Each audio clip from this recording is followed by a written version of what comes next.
the humble CEO wife. She planned to spend 500 million just to make him happy, but then she heard his white moonlight confessing her love to him inside the room. She thought he was about to abandon her and leave. It completely broke her heart. Unexpectedly, in the next second, loud slapping sounds echoed through the room. Wu Xiaoqiao was slapped several times in a row. Her once delicate face was now swollen beyond recognition. I rested one foot on the sofa armrest, pointing straight at her nose and cursing. "Shut your mouth right now. It's just a kidney, you say. You make it sound so simple. You want me to donate it to him? Fine, I have no problem with that. As long as you take one of yours out too. Mine will go to him, and yours will be fed to the dogs. How about that? Shall we go right now?" Mu Xiaoqiao clutched her red, swollen cheek and said, "Are you crazy?" "Yes, I am crazy. Otherwise, why would I have ever fallen for you?" "Fortunately, I finally met the right person. She has cured me of my sickness. Take a good look. My wife is more beautiful than you. And she's richer than you too. I love her, not you. Tell me, what exactly would I want from you? Do I want a gold digger or a white lotus? Besides, you claim to love my brother so much, yet you can't even spare half a kidney for him." Gu Baizhi stood outside the door, her whole body tensed up. Her head was spinning. Huaiyan actually said he likes me, and he even called me his wife. In an instant, that decisive businesswoman turned so red it looked like she might bleed. Her heart was pounding. She was breaking into a cold sweat. A flash of panic crossed Mu Xiaoqiao's eyes. Does this idiot know about me and Mingshu? But she quickly regained her composure. She thought to herself that this man had no brains. He must just be jealous and acting like a child. So she softened her voice. "Huaiyan, are you doubting me? I've already agreed to marry you. What more do you want? Stop making a scene, okay? You hit me, but I won't hold it against you. But Mingshu has been waiting for you at the hospital for so long. He's going to be so heartbroken if you won't save him. Can you at least come to the hospital with me to apologize? Just sign the consent form, all right?" Mu Xiaoqiao was fuming with rage inside. She told herself that after the form was signed, she would definitely pay him back for those slaps.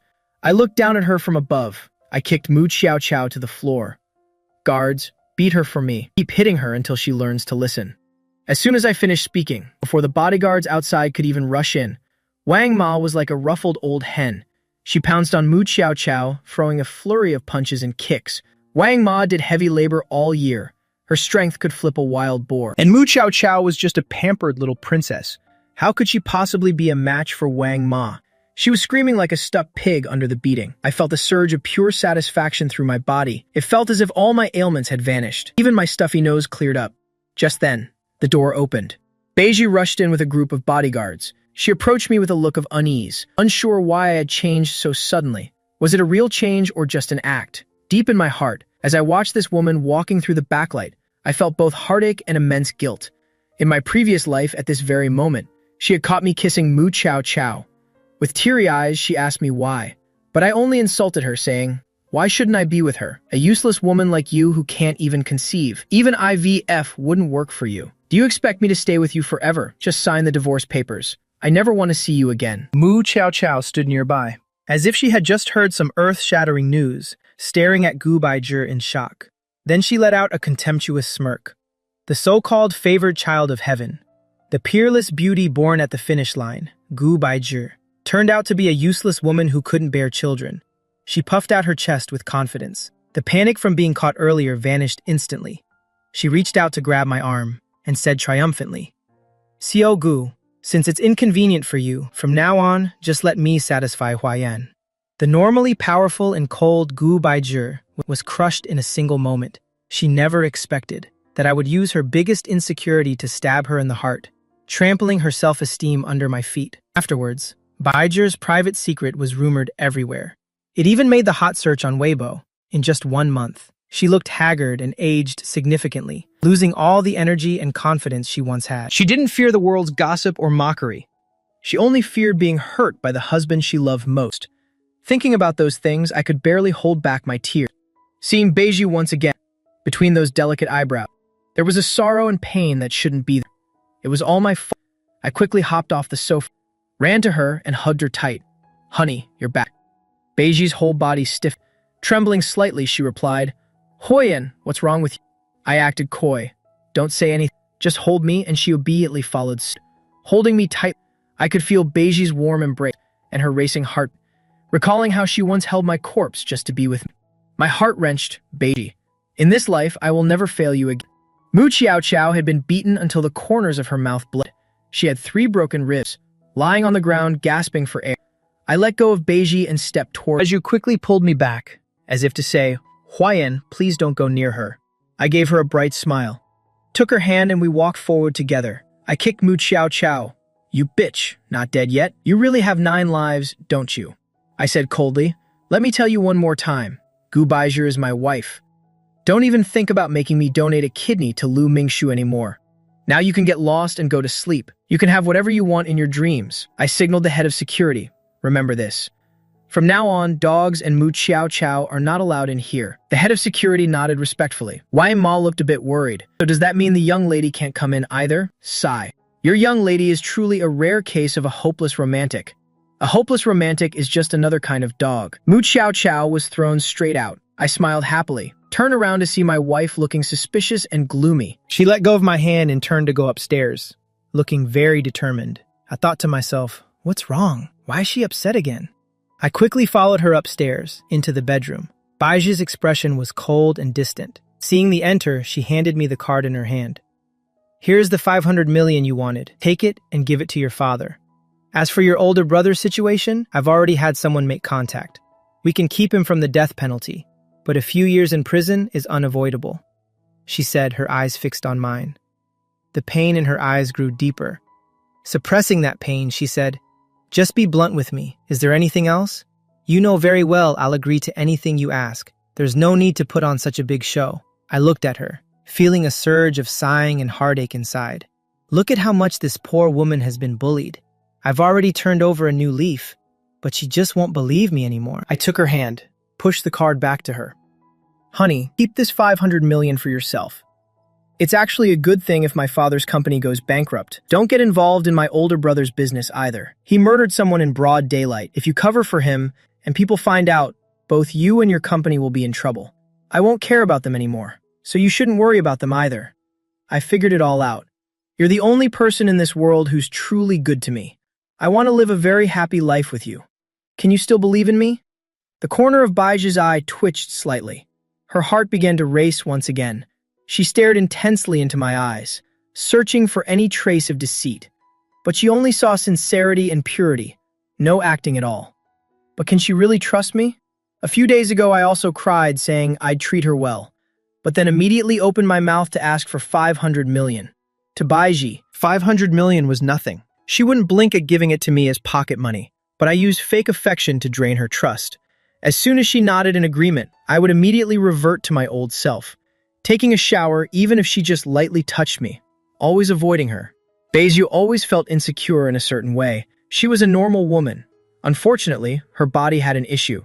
She longed for a normal married life, and longed for children even more, but she wasn't physically capable of it. She had loved me secretly for 8 years, only daring to protect me from a distance, not wanting to ruin my life and not daring to approach. That night at the hotel, someone set me up and pushed me into some old woman's room for profit. I accidentally barged into her room instead. At that time, my consciousness was blurred. Baiju couldn't resist the proximity of the man she loved. In response to my pleas, we were together. When she discovered I had a physical reaction to her, she was overjoyed. She couldn't help herself and stayed close to me again and again, desperately wanting to melt into my arms. The next day, the media reported the Jiang family was trying to cling to the goose to save face. I tearfully agreed to marry Gu Baiji, even though she found evidence to prove her innocence. I stubbornly refused to believe her. A woman who had harbored a deep love for 8 years. Baiji let out her love for me like a tidal wave. She gave everything just to get a little bit of affection from me. But all she received in return was deceit. So I bit my lip, my eyes misting over. Honey, I will prove my sincerity. I will cut those people off completely. From now on, there's only you. I'll have many babies with you, okay? Baiji gave a cold laugh, taking a step back. You know perfectly well I can't conceive. Why do you have to say these things just to hurt me? She swallowed hard. The man she loved seemed to be right there, but she was afraid that sweetness was mixed with deadly poison. I gave a gentle smile, took Baiji's hand and placed it on my waist, whispered close to her ear. Whether we can or not, won't we know if we just try? I know you can do it. Just like that night and our wedding night, I'll prove my sincerity. And you should prove your capabilities a bit too, okay? Baiji's mind exploded. The rush of blood made her almost lose her reason. She quickly pulled her hand back, turned away. "Are you trying to kill me?" "Jiang Huayan, don't push it too far." I smiled and hugged her slim waist from behind. "Honey, won't you give me a chance to prove it? I'm so sad." My hands caressed along the curve of her waist, as if awakening every single cell in her body. Seeing she still hadn't reacted, I said with feigned disappointment, "All right, I understand. My wife isn't planning to forgive me after all. I'm truly sorry, Ms. Gu. I shouldn't bother you anymore." After saying that, I let go and turned to leave. Unexpectedly, in the next second, Beiji hugged me tightly. Her breath was hot. Her whole body was trembling, glowing hot like a burning coal. "Huiyan, who taught you these tricks? How are you so good at controlling me?" I suddenly felt a bit guilty. "You're tricking me into wanting something, aren't you? Just be direct with me. If it gets too late, it'll be too late. You can ask for anything. Even if it's my life, I'm willing to give it. But I don't want to be played with." I turned and put my arms around her neck, kissed her chin lightly. "I only want you." Beiji was breathing heavily, pulling me toward the bed. Truth be told, this 30-year-old virgin really knows how to work a person. That night at the hotel, she almost worked me to death. On our wedding night, I was wasted and stayed with her once more. This was the third time. When I woke up again, it was already noon. My back ached and my knees were weak. I couldn't even stand up straight. Baiju wasn't there. Rubbing my nearly broken waist, I went to the bathroom. I stood on the scale to check. My face darkened. I'd lost 1.5 kilograms. Losing that much weight in one night. Does that even make sense? She is truly a fanatic. After washing up and getting dressed, I left the bathroom, only to see Baiju walking toward me. Her face, which was once worried, turned as gentle as spring water the moment she saw me. She hugged me from behind, unable to stop herself from pressing against me. She tentatively touched my face. Seeing I didn't resist, she sighed with relief. This proved last night wasn't a dream. Baiju pushed her luck, gently lifting my chin. "Are you done washing up?" I still had a stern face. She asked, "Don't believe me. Want to check?" Then she moved to the front and locked her lips with mine. The passionate kiss made one's mind wander. The air was filled with the scent of pheromones. A moment later, she finally pulled away reluctantly, whispering, "My lips use the same toothpaste. So why are Huayan's lips so much sweeter?" Then she gently placed my hands around her waist, pulling me into her embrace, softly asking, "Are you tired?" My face flushed, but I still talked tough. "Not at all. I'm very strong." After saying that, I gently pushed her away. "Why are you at work?" Beiju suddenly lost the warmth in her arms, and her heart felt a similar void. She dove back into my arms and hugged me. "When you're the boss, you go when you want. If I don't want to, I stay home with my husband." Hearing this, I sighed and thought, what kind of talk is this? I'm just a hard-working employee. "Beiji, I'm a grown man. You don't need to be by my side forever." She hugged me a little tighter. Her voice carried a hint of grievance. "I'm afraid you won't be here when I get back." She buried her face in my neck and rubbed gently. I immediately understood. She was worried I'd run away again. That's why she wanted to stay and watch over me. Guilt and heartache welled up inside me again. I lifted her face and said tenderly, "Honey, I will never leave you again. I mean it." She gave a faint nod. Clearly, she still didn't quite believe me. I put my arms around her neck and whispered something in her ear. Baiji's face turned beet red instantly. She forcefully pushed me against the wall. "Really? I'll have to check for myself." As she explored, I gave a playful not stopping her impulsive actions at all. The flush spread all the way behind Baiji's ears. I still held her neck. "I didn't lie to you, right? Honey, my heart has been moved by you. I like you. That's why my body reacted so naturally." Physiological reactions never know how to lie. I had proven my sincerity to her, and as a result, I got to experience her power once again. It was indeed too intense. I woke up again to the sound of my phone ringing. The caller was Mu Chow Chow.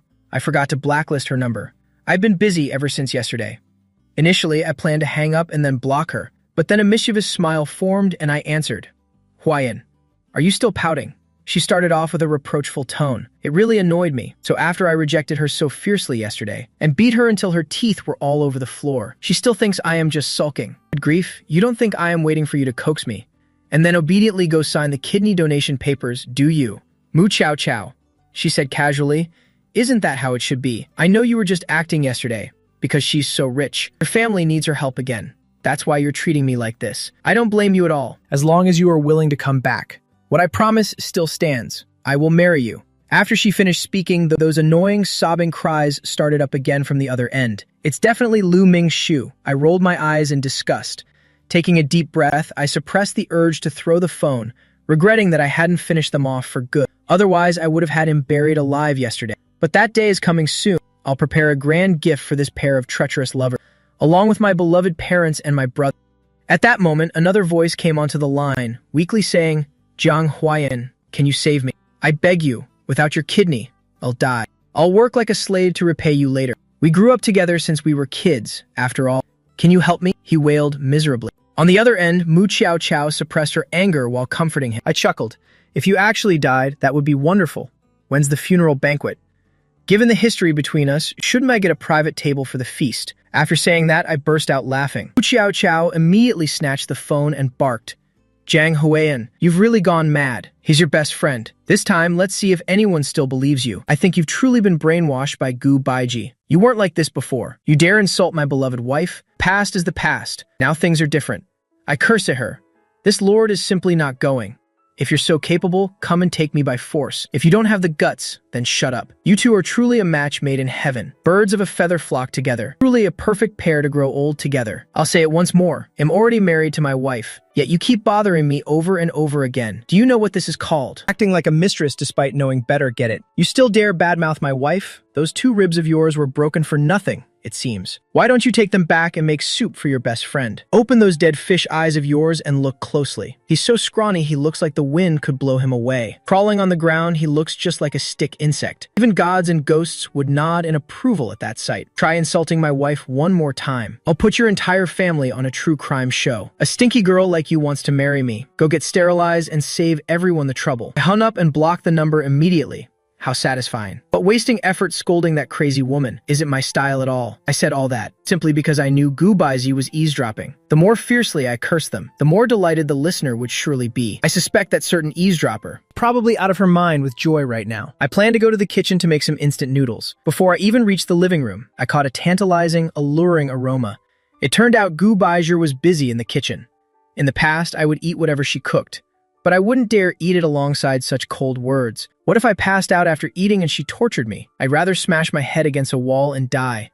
And then I turned and walked away, leaving behind a table full of cold food. Gu Baiji seemed to be in a rather good mood. A smile played on her lips. She must have heard everything I just yelled. I stared at her stunning figure. I couldn't help but salivate. Suddenly, I called the system. Hey system, what's my seating quota in this world? A sharp, mechanical voice rang out. It's 4 children.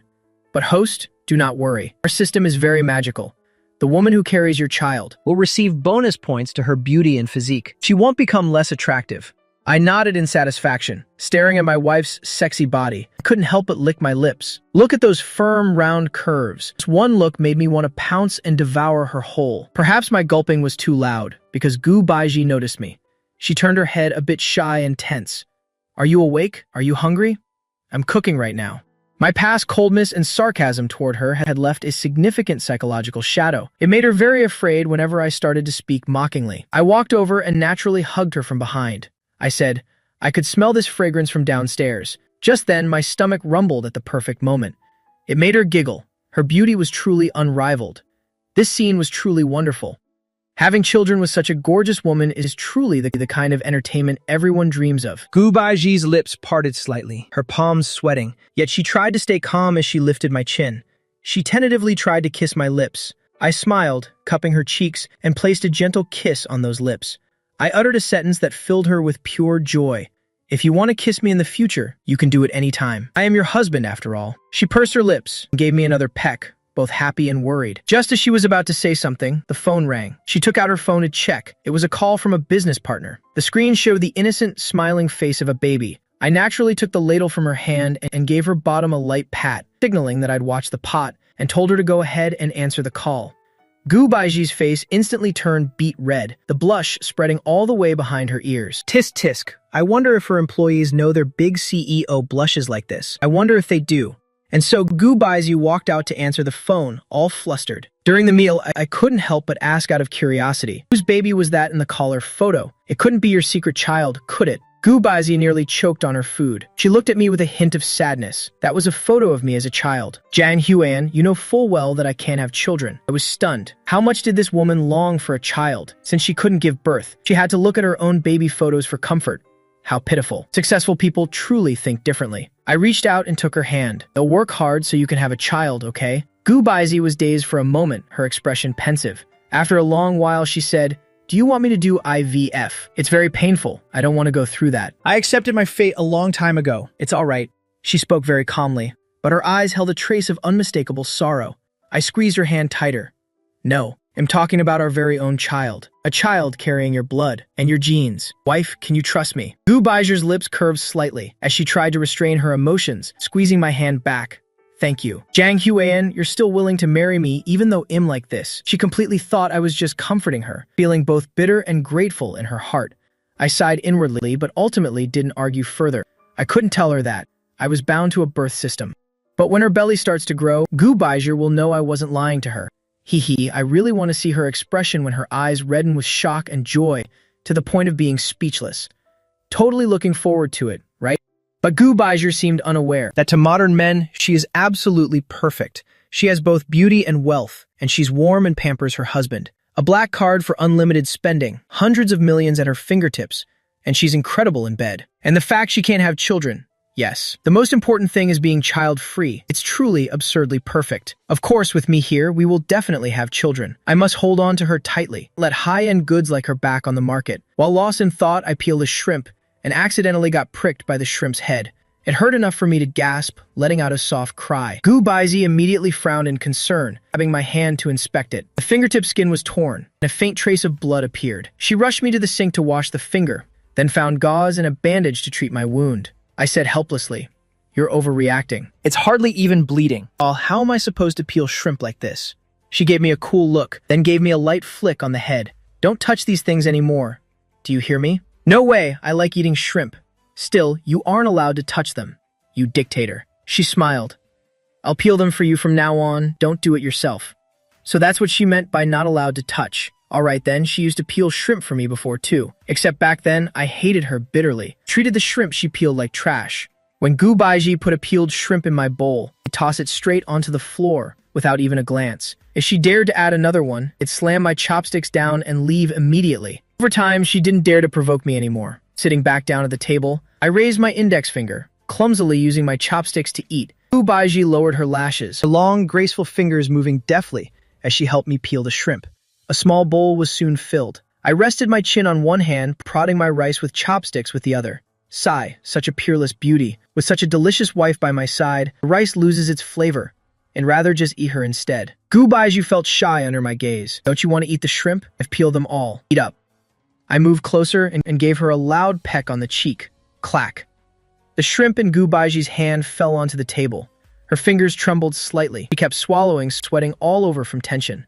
"Jiang Huiyan," she said hoarsely, calling my name softly. I popped a cherry tomato into my mouth and leaned in close, cupping her small face. The tomato brushed her lips and burst as I bit it gently.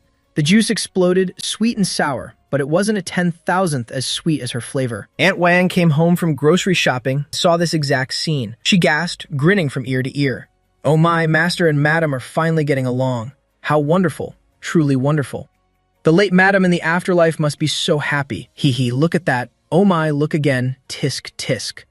This visual is truly the finest in the world. Aunt Wang's eyes crinkled with laughter, grinning as she quietly slipped away, leaving the young couple their privacy. My job in this world is working as an employee in my father's company. Because I'm the boss' son, I don't get a salary. That's right, I receive no special treatment from being the director's son.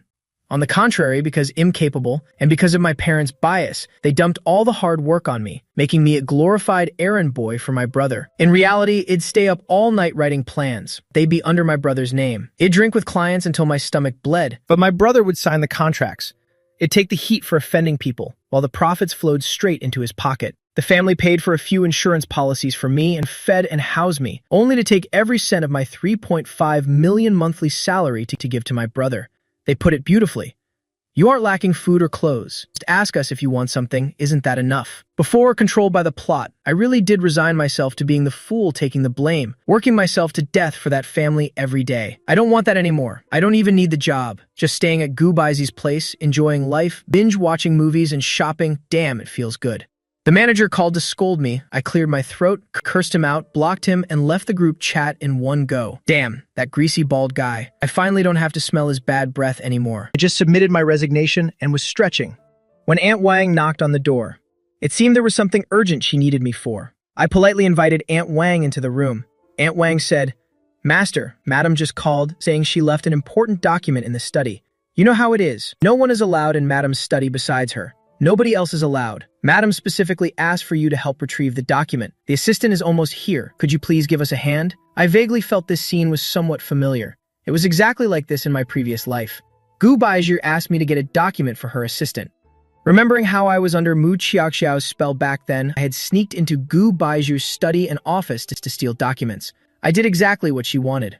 Afterwards, it seemed to throw Gu Baizhu's company into massive chaos. I remember she didn't come home for half a month straight, not even once. And as for me, at that exact time, I secretly went to the hospital to donate a kidney to that best friend of mine. Did Gu Baizhu not guard against me at all in my past life? Even knowing I wasn't on her side, she still dared to let me into her private study. I was dazed for a second, then nodded in agreement. I stood up and walked toward her study, entering the code to open the door. The door closed automatically. Aunt Wang discreetly turned away, without glancing inside the study. I took a look around her study, European style with a minimalist black and white palette. The thick carpet was soft underfoot. A massive desk holding a computer and some office supplies. Countless document files were neatly arranged, sorted by size and thickness, lined up like phone signal bars. I chuckled. I didn't expect her to have a bit of OCD. At the company, Gu Baizhu was staring tensely at the monitor, watching my every move via camera. She appeared expressionless and calm, but her hands were actually clenched into fists. Even her nails digging into her flesh didn't hurt.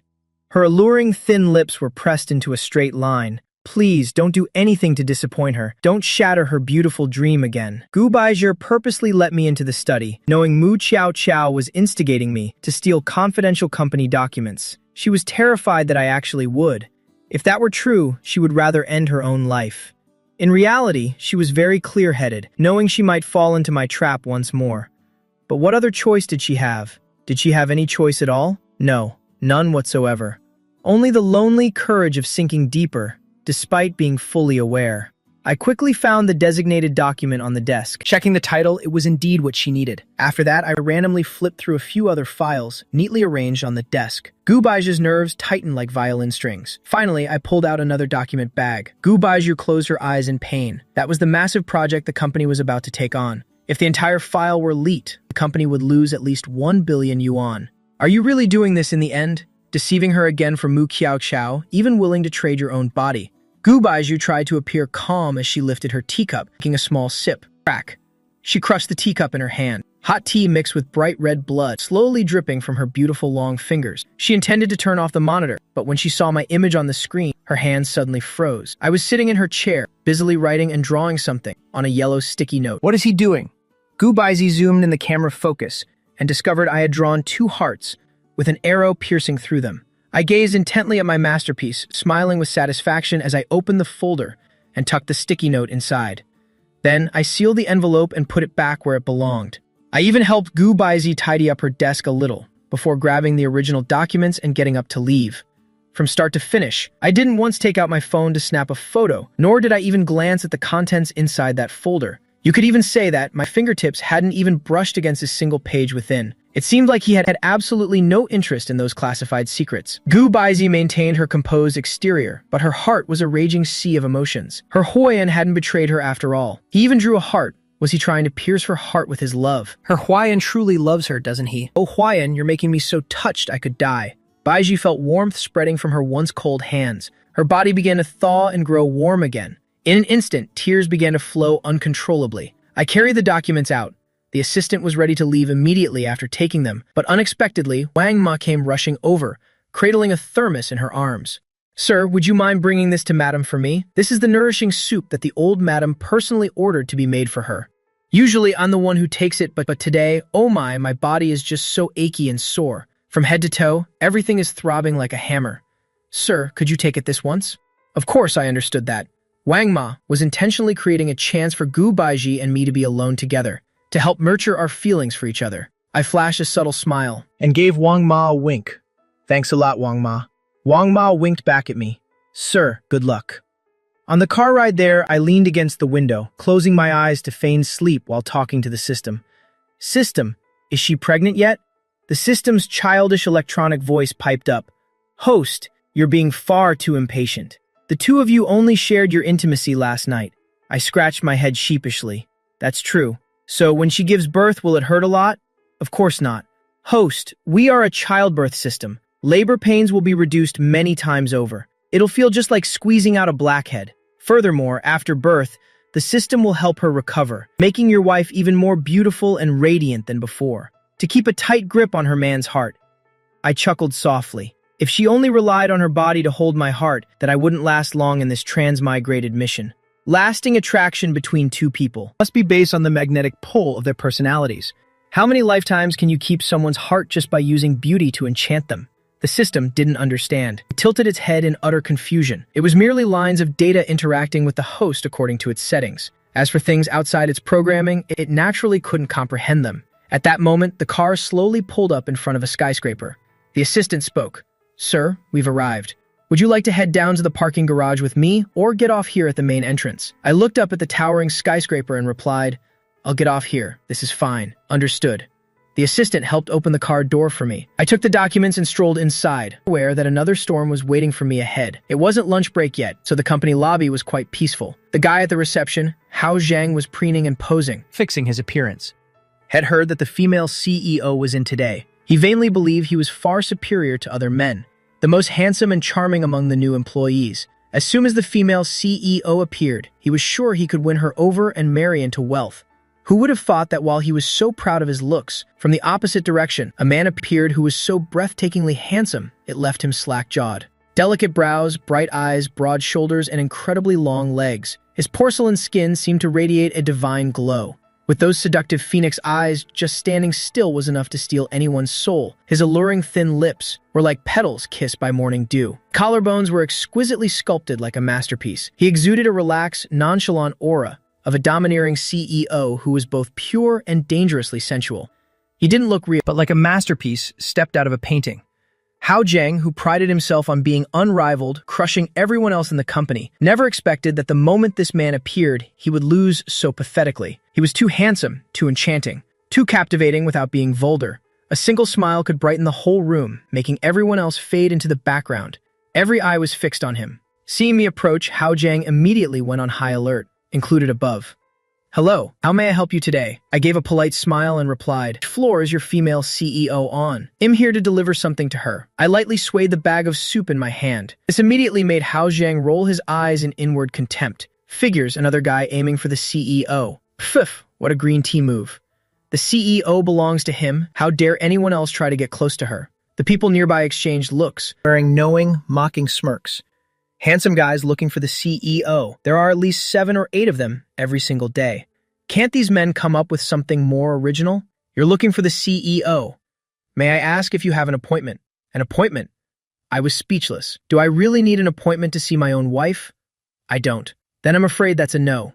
The CEO is currently very busy. She doesn't have time to see you. Hao Zhang sneered coldly to himself. He could deal with a dozen pieces of trash like this in one day. Sensing his blatant hostility, my expression darkened. Her mother asked me to bring her some nourishing soup. Usually, Wang Ma brings it. She's unwell today, so I'm here in her place. Which floor is she on? Since this was my first time at Gu Baizer's company, I had no idea which floor she worked on. If I hadn't wanted to give her a surprise, I would have called Gu Baizer long ago. Who had time to argue with this spiteful man? When Hao Zhang heard mention of Wang Ma, he knew there was an 80% chance I actually knew Gu Baiji, so he didn't dare refuse me as bluntly as before. He rolled his eyes thoughtfully and switched to a fake, sycophantic smile. Ah, I see. In that case, I'm terribly sorry. It seems I misunderstood. Please wait a moment. I'll call someone to take you upstairs. Saying that, he made a call to summon a woman over. She looked to be in her 30s, and her appearance was considered quite decent. However, her face wore a look of blatant flirtatiousness, and every movement she made was incredibly fake and showy. The moment she saw Jiang Huayan, her eyes instantly lit up. Hao Zhang said, Jiang Ji, please take him to see the CEO. Jiang Ji eagerly agreed. After I finished registering, she led me toward the elevator. Hao Zhang wore a cold, sinister smile. This Jiang Jie was the most promiscuous and attention-seeking person in the entire company. He started letting his imagination run wild, assuming I was probably some relative of Wang Ma's, trying to use the old madam's name to get close to the CEO. He's dreaming. Just as I stepped into the elevator, the doors of the CEO's private elevator opened. Gu Baiju's face was as cold as ice, and for once, her stunning face showed clear signs of anxiety and restlessness. She looked around but couldn't find the person she was looking for, so she headed straight to the reception desk. Hao Zhang was overjoyed, his heart thumping wildly. Was the CEO coming to claim him for herself? The CEO asked, "Where is my husband?" Gu Baizhi asked with complete bluntness. Wang Ma had just called to tell her that Jiang Huayan was coming to the company to bring her some soup. This was the first time her husband had ever visited the office, so she absolutely had to go down and meet him herself. Hao Jing's face turned bright red in an instant, thinking she was referring to him. "E.O., you. Speak up already, where did he go? Do you mean? Young Master Jiang? Who else?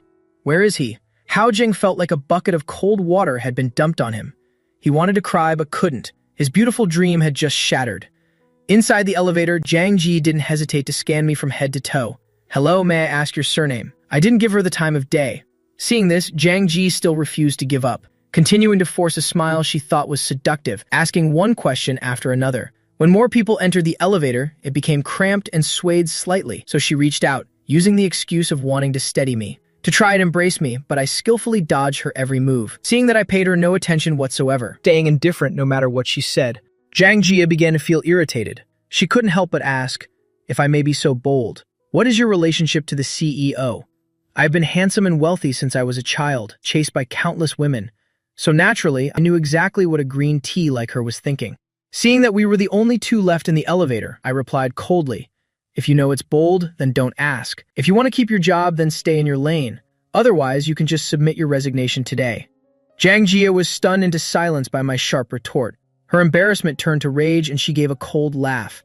"You don't actually think I like you, do you? Well, I'm sorry to burst your bubble, but I wouldn't even spare you a glance. The kind of man who only knows how to charm women, using your body to climb the ladder with that plastic surgery face. Aren't you just here to seduce the CEO anyway?" Instead of getting angry, I laughed back.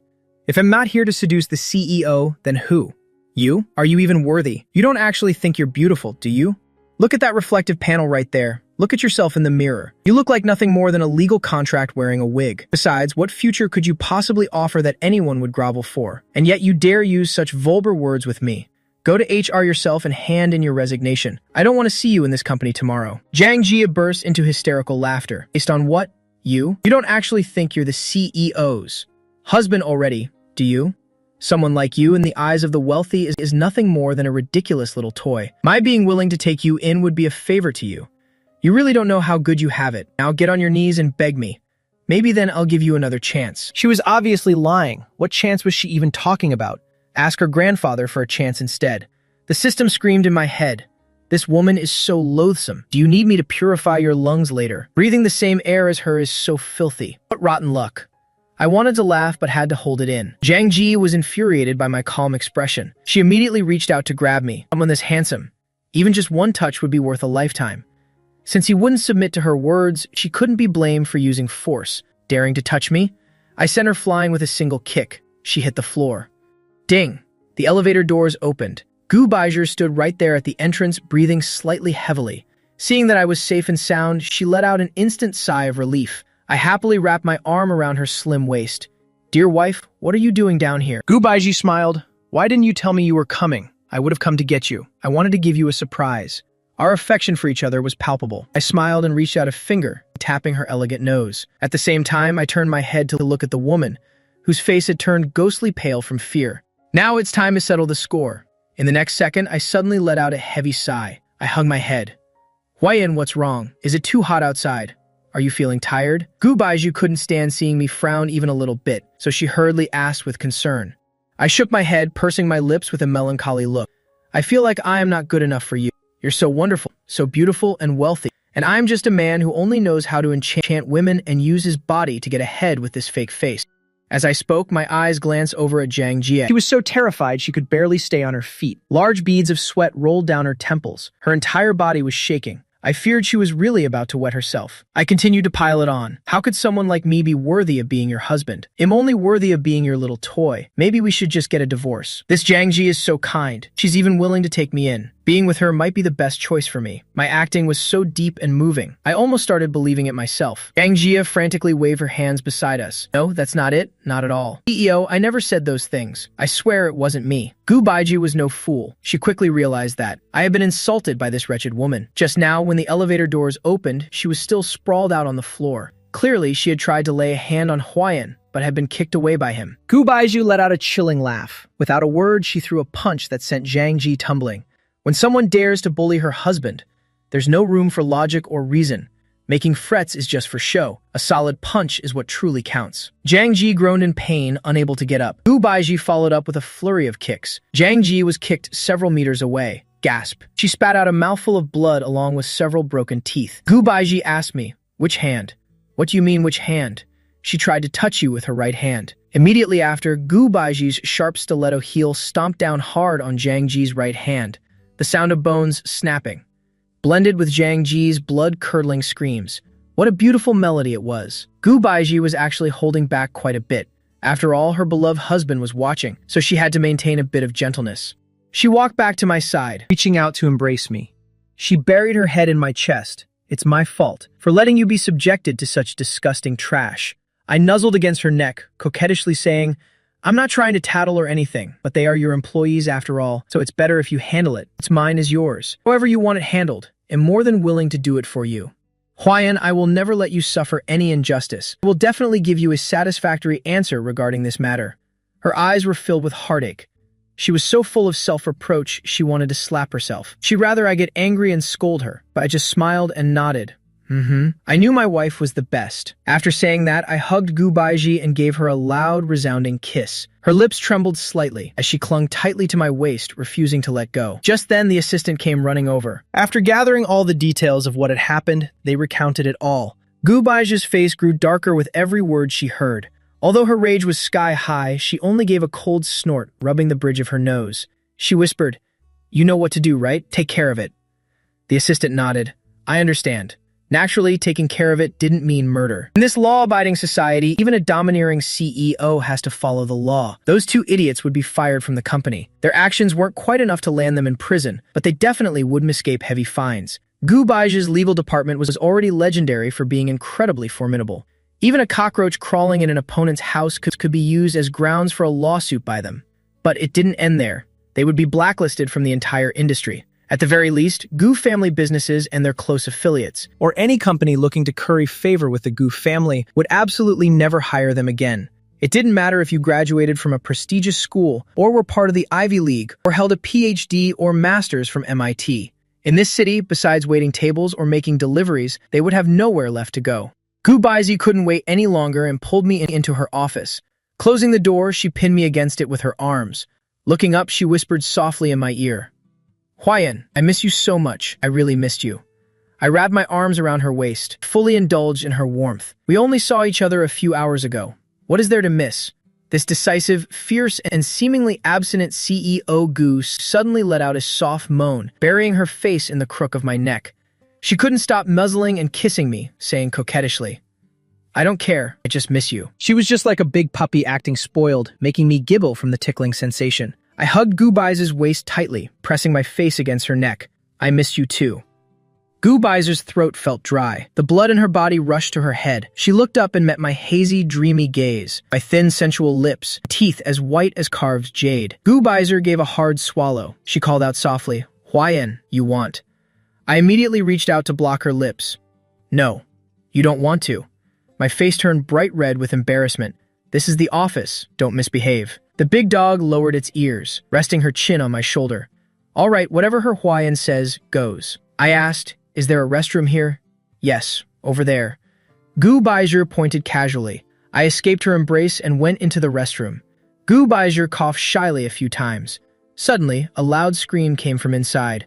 Gu Baizi's pupils constricted instantly. She rushed toward the restroom. She burst the door open, only to see her little Huayan sitting cross-legged, sitting there pompously. "The bathtub in your office is really beautiful. It's just missing a fish." I stood up and walked over to wrap my arms around her waist. I lowered my head and gently blew warm air into her ear. A mermaid. Seriously, even though CEO Gu is over 30, because of her previous illness, she is still a pure woman even now. How could she possibly withstand such teasing? Gu Baiji tentatively wrapped her arms around my neck. It felt like being in a dream. And didn't you say you didn't want to? I smiled. That was then. Now your perverted darling wants to. Is that not allowed? With that, I lifted the woman's delicate face, forcing her to draw closer to me. I tilted my head slightly and planted a passionate kiss on her lips. The old Zhang Huayan, controlled by the plot, was truly blind. To give up such a woman with 1.78 meters long legs beside him, with a hot body, slim waist, and such exquisite beauty, to go groveling to a woman who only has mediocre looks and is a green tea type. But looking back now, I really want to slap myself hard a few times. The passionate kiss gradually turned up the heat. The battlefield shifted from the bathtub to the sink. Everything spun further and further out of control. 2 hours later, I started to regret it. Lying on her large bed. Whether lying on my back or side, my waist was aching. Blaming this woman. Wait, no, it was my initiative. First, to make up for past mistakes toward her. Second, wanting her to conceive a baby soon. To bring a surprise and also complete the mission. Third, I truly love this woman deeply. I always feel a strangely familiar connection with her, and an immense closeness, as if we had known each other for a very long time. But I just can't seem to remember. Not only that, I'm also captivated by this woman's body, the endurance and flexibility, along with natural bedroom skills. She always cares about my feelings, gentle and passionate, even if she has to restrain herself until her face is flushed. She can't bear to let me suffer even the slightest disadvantage. Her face, flushed with excitement, is still so beautiful it's impossible to look away. How could anyone not love a woman like that? In the afternoon, Gu Baiji saw that I had woken up. She came over and gently stroked my hair. Are you hungry? Would you like something to eat? I lay there groaning. Hoo-hoo, my hands are so tired. I don't have any strength left. Gu Baiji took my hand, kissing it. I'm sorry, little hand. You worked so hard just now. Thinking of the scene from before, my face immediately turned beet red with shame. I quickly dove under the covers. Gu Baiji gave a mischievous laugh and leaned down to hug me, whispering in my ear, clearly, you were the one who teased me first. Why are you blushing like that now? Pulling the edge of the blanket down, she lowered her head to kiss my hand. Is this spot still tired? Go away. I became even more bashful, burying myself deep within the thick blankets, curling up like a caterpillar. Gu Baiju hurried to embrace me. After much coaxing, she finally dubbed me out of the covers. Then she brought food over, feeding me bite by bite. Gu Baiju was born into a wealthy family, a true young lady born with a silver spoon, an heiress who had always been served hand and foot. Yet serving someone for the first time, she was strangely proficient, as if she had done this many times before. Even she felt it was a bit strange. How could it be like this? She assumed it was because back in kindergarten, a classmate forced her to wear a maid outfit to play the servant, thus gaining experience feeding dolls. But I knew the truth. In my past life, I was framed and had my kidney removed. I was bedridden and couldn't even stand. It was Gu Baiji who set aside everything to stay and care for me, feeding me bit by bit, bathing and massaging me, handling my IV drips and every bit of personal hygiene. In the final moments of my life, she never left my side for even a second. But in the end, she still couldn't keep me. Due to repeated infections, I still took my last breath in her arms. Before dying, I kept looking toward the door, waiting for my parents, my brother, or my best brother and girlfriend to visit me. Even if it was just one of them, even just to look at me from afar, but absolutely no one came. Thinking of that, my nose stung and tears welled up. Not because of the heartlessness of those people, those beasts who are worse than pigs and dogs. I had already stopped hurting because of them. What pained me the most was the regret of betraying such a good woman. Even if I was bound by the plot, I still couldn't forgive myself. I threw my arms around her, sobbing until I was speechless. Gu Baiji was truly panicked. She quickly set the tray down and held me. Hubby, what's wrong? Did I hurt you? Or? No, it's not because of you, wife. A few days ago, I had a dream, a terrifying nightmare, and still afraid even now. I'm afraid I'll lose you. Please don't leave me, okay? Gu Baiji remained calm on the outside, but her heart was melting with sweetness. It felt like her legs were wrapped in honey. She gently patted my back. I won't leave you. Huayan, you believe me, right? You are the greatest love of my life, a treasure I can never let go of. Even if I were told to become a goddess, even if I had to endure 81 lightning strikes, I would definitely cross this lifetime with you. You are my husband. Trust me, we will be together forever. As long as you still need me, I will always be by your side. I nodded through my sobs. I know, I believe you. Darling, can you tell me about that nightmare now? In my hometown, there's a saying that if a nightmare is told, it will never come true. I suddenly laughed through the tears, gently pinching her nose. That's just superstition. She replied with a gentle smile. For you. I'm willing to be superstitious once. I leaned against her, relating the events of my past life as if they were a dream, telling everything at once. As Gu Baizu listened, her brow furrowed, her hands clenched into fists.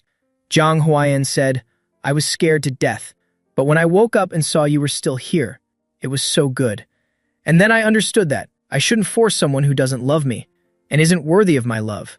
Beautiful scenery everywhere doesn't compare to cherishing the person right in front of me. I will never betray you again. I won't let those terrible things happen. Let's just ignore those bastards. From now on, I only need you, and only you. After speaking, my tears fell again.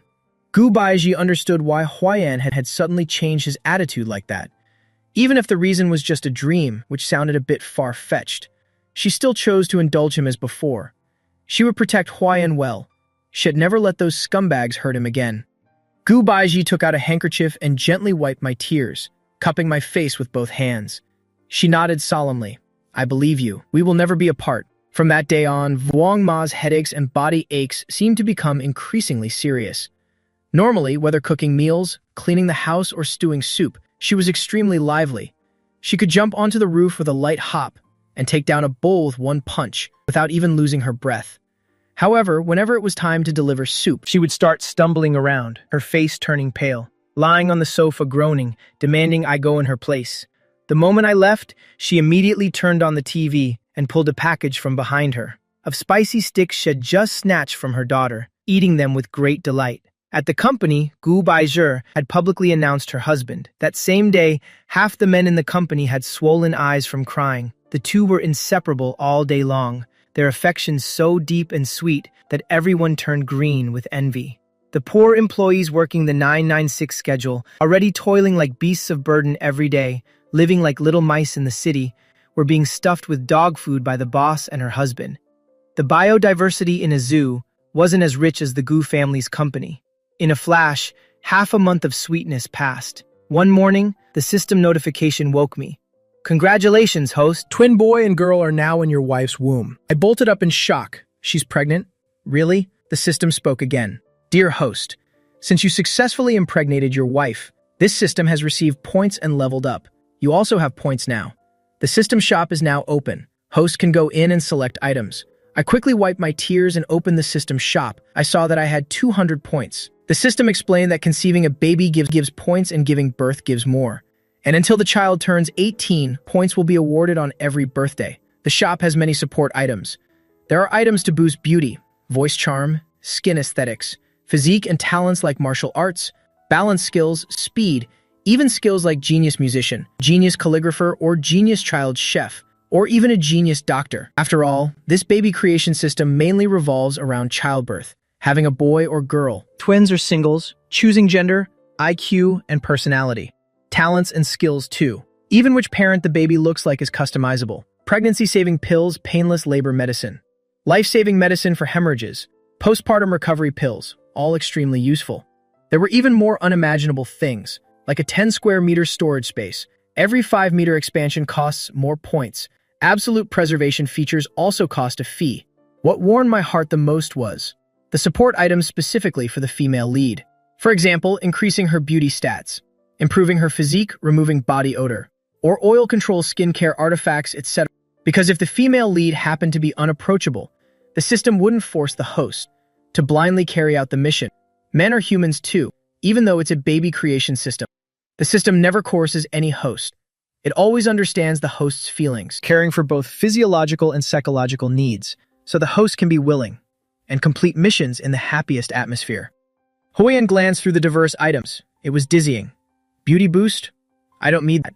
I'm already handsome, and Gu Baizi doesn't need it. If she used those, I probably couldn't even leave the bed. What I really care about are the pregnancy-saving pills, painless labor medicine, hemorrhage life-saving medicine, postpartum recovery pills, and the storage space. Back when I used to read novels, I was so envious of protagonists with storage spaces. Now it's finally my turn. Yeah. I gritted my teeth and decided.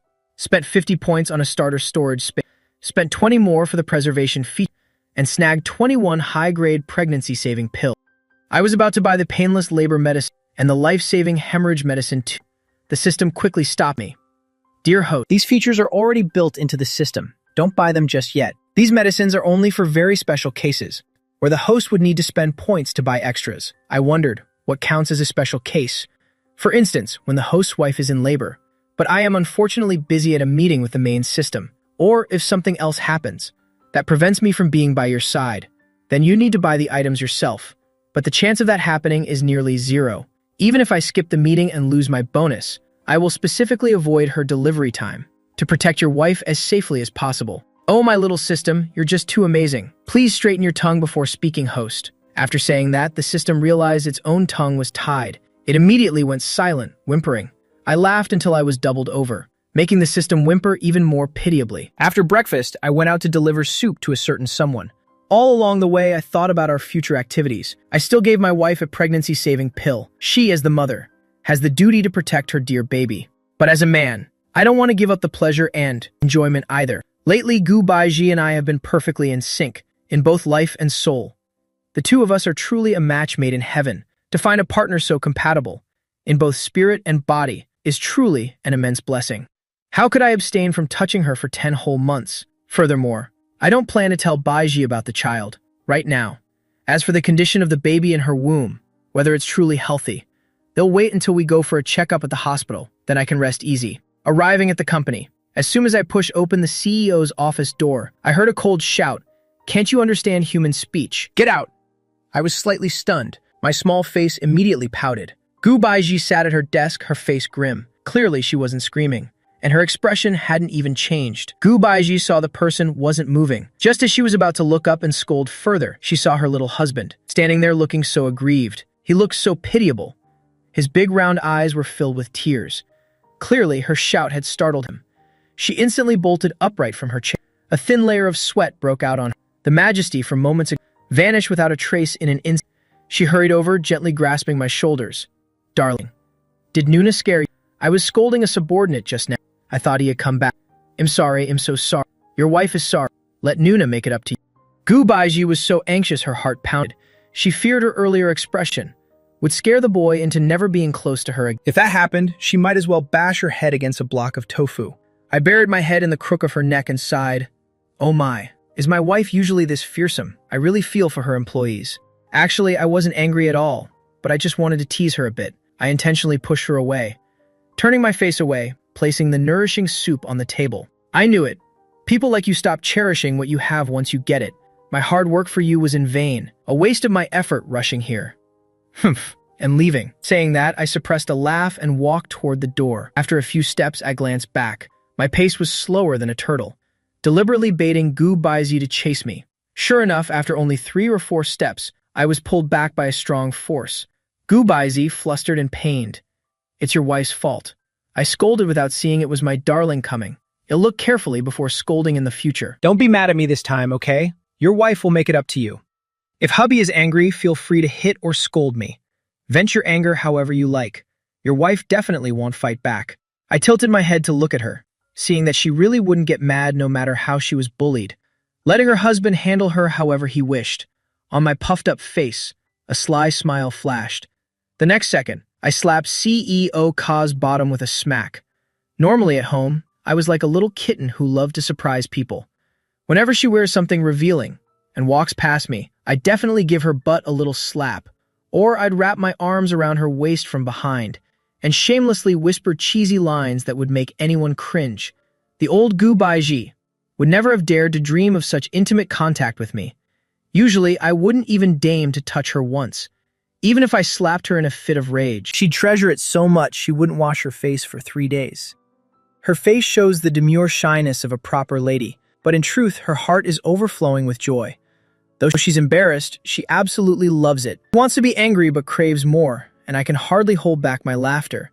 The corners of my mouth feel like they're about to shoot past the solar system. Gu Baiju narrows her eyes slightly, immediately realizing that I'm not actually angry at all. She has been totally played by me. She wraps her arms tightly around my body. As a punishment, she gives the hollow of my neck a little bite. I let out a soft cry, not because the bite hurt, but because my lower abdomen just bumped into something hard. Gu Baiji seems to suddenly remember something. She gently releases my body and pulls a small ring box out of her pocket. She opens the box. Inside is a ruby ring the size of a pigeon egg. She lowers her gaze. Her eyelashes tremble slightly. She takes my hand, preparing to slide the ring on. I can feel that her palms are slightly damp. As she tries her best to suppress the trembling, it's as if it's so hot she can hardly hold it. She nearly drops the ring on the floor a few times. I know exactly what she's worried about. At our wedding 4 months ago, Gu Baiji wanted to put the ring on me, but I snatched it and threw it far away, tearing her heart apart. This man. Gu Baiji is truly terrified that I'll reject her again like last time. Even though I've changed my ways now, she's still so panicked that she's losing her composure. Jiang Huayan gently pats her arm, giving her boundless encouragement.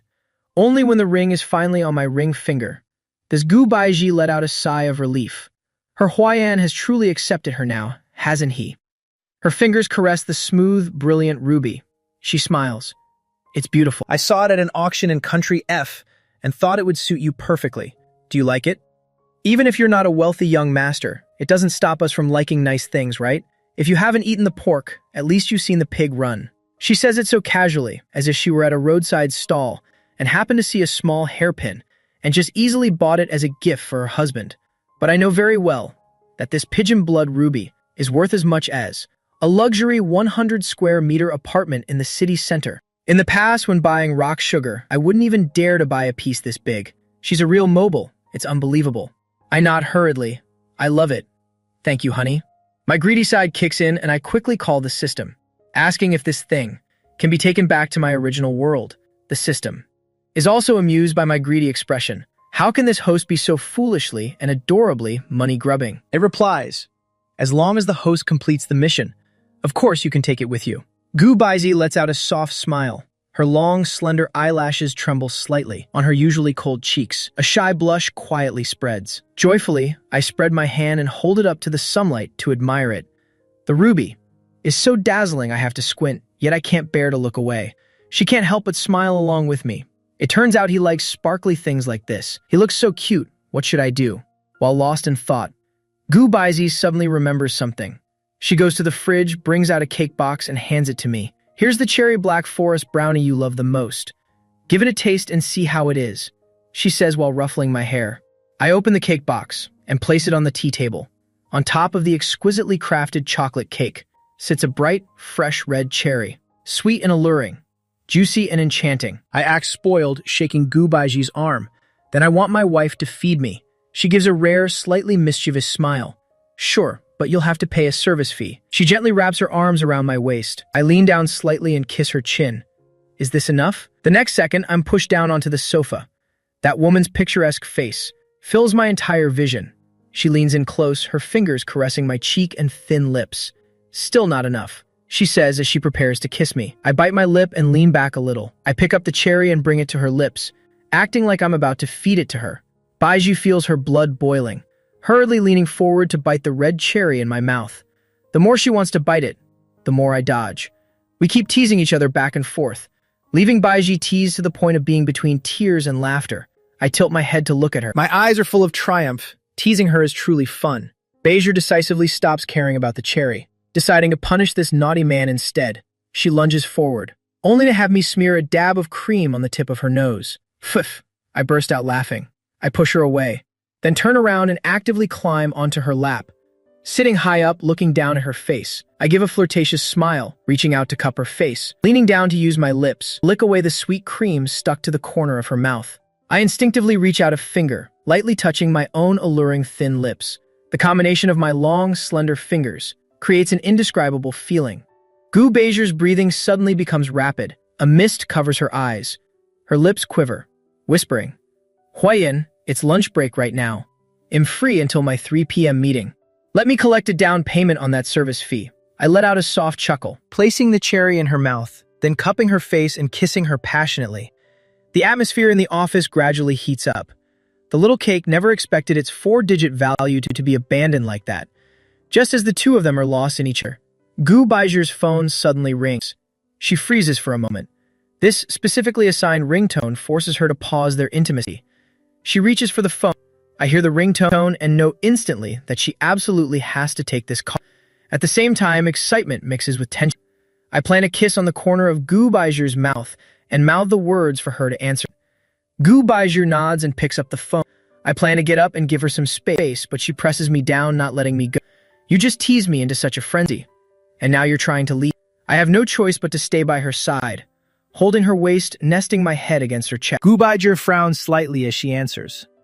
Mom, is something wrong? Her mother on the other end says bluntly, when are you finally going to divorce that Jiang Huayan? Gu Baizhi clearly feels my shoulders give a slight shiver. She quickly pats my back, then says firmly, Mom, I've already told you. I'm not divorcing Huayan. No matter what, never. Stop bringing this up. You've truly been possessed. That boy is nothing but a curse. Forget that his family status is 108,000 miles behind ours. Our family isn't the type to look down on the poor and love the rich. As long as he treats you well, I would absolutely not object. But he can't even do that most basic thing. Not to mention his heart is always pining for another girl. I'm telling you, divorce him immediately. The Gu family will not tolerate that kind of person. Baizhi silently listens to her finish, then clears her throat slightly. The old mother is waiting for her daughter's response, waiting and waiting for nothing. Just as she's about to speak, she hears her daughter say, Mom, Huayan and I are living very well together now. He's the best man in the whole world. He's not the old Huayan anymore. Go ahead and defend him. If he's not the old Jiang Huayan, then is he some other ghost? Don't try to fool me. If you don't believe me, you can ask Aunt Wang. Huayan brings me soup every single day. The very soup you told Aunt Wang to cook for me. We are very happy right now. I will not divorce him. I'm saying this for the last time. Mom, if you're feeling bored, just tell me. I'll buy you an entire city square. Buy a square for what? So you can go square dancing to relax, Mom. The old lady is stunned for a moment, before realizing her daughter's point is that she should go dance as she has too much free time and stop meddling in her children's affairs. The old mother is so angry she's seeing stars. Just as she puts her hands on her hips to launch into a tirade, her daughter straight up hangs up on her. She's choking with rage, with nowhere to vent her fury. She sees the throw pillow next to her and finds it annoying too, so she lunges at it and gives it 2 heavy punches. Gu Baizhi tosses the phone aside and hugs me. Don't worry. My mom just has a little misunderstanding about you. She's not an unreasonable person. I'll handle my mother until I can convince her. I won't let her give you a hard time if reasoning really doesn't work. I absolutely won't let her show up in front of you to let her hurt you any further. In here for everything. She bows her head, whispering firmly in my ear. No one is allowed to bully my Huayan, not even my own mother. My heart feels incredibly warm. I hug my wife, burying my face deep in her chest, sobbing apologetically. It's not Mom's fault. It's all my fault. It's because I was so terrible before. It would be strange if Mom weren't angry with me. Wife, I'll go apologize to Mom, to show her my sincere intention to live well with you. Then maybe Mom won't hate me anymore, right? I lift my face, full of grievance and pity, tears welling up in the corners of my eyes. Gu Baizhi feels her heart being squeezed. She can't stand to see me sad. Taking out a handkerchief to wipe the tears from my eyes.